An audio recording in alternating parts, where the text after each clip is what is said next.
Welcome to Travel Lights with me.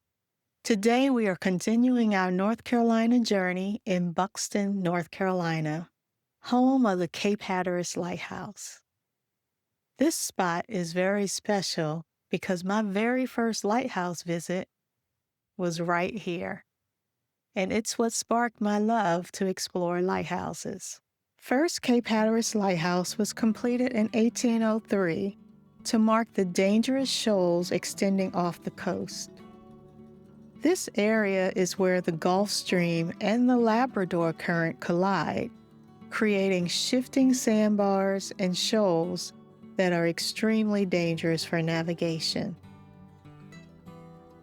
The current lighthouse was finished in 1870, and at 198.5 feet tall, it's the tallest brick lighthouse in North America.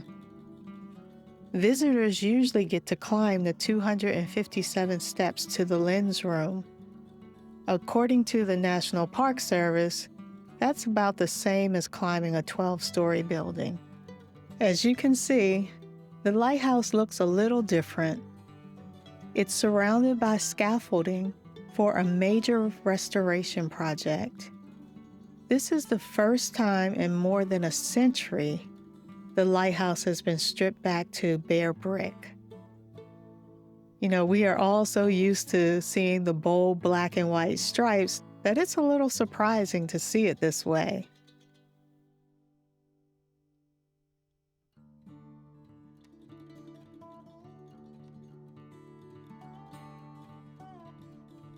The National Park Service expects the tower to reopen in the summer of 2026.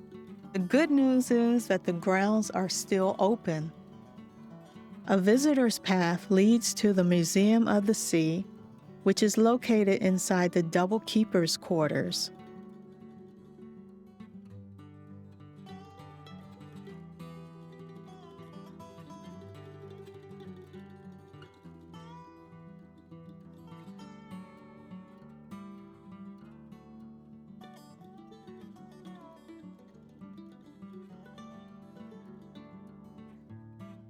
Inside, you will find exhibits that cover the history of the lighthouse, the keepers' lives, and stories from the graveyard of the Atlantic.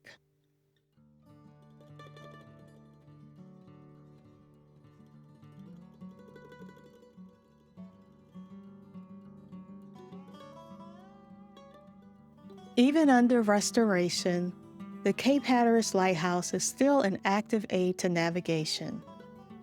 The original Fresnel lens was damaged years ago, and in 1950, it was replaced with two aero beacons that produce a 7.5-second flash pattern.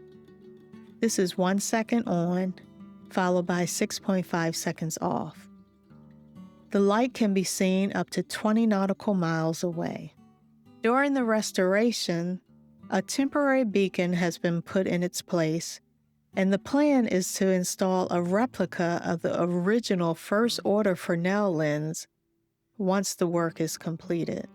Now, we can't visit Cape Hatteras and not talk about that famous move in 1999. To protect it from the sea, the National Park Service moved the lighthouse 2,900 feet inland. It took 23 days and set the record as the tallest brick lighthouse ever moved. When you walk to the original site, you can see just how close the site is to the ocean and why the move was very important.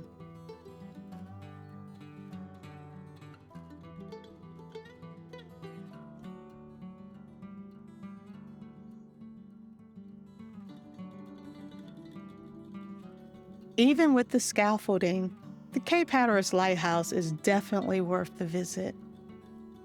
If you have any pictures of the lighthouse prior to the restoration project, I'd love for you to share them in the comments.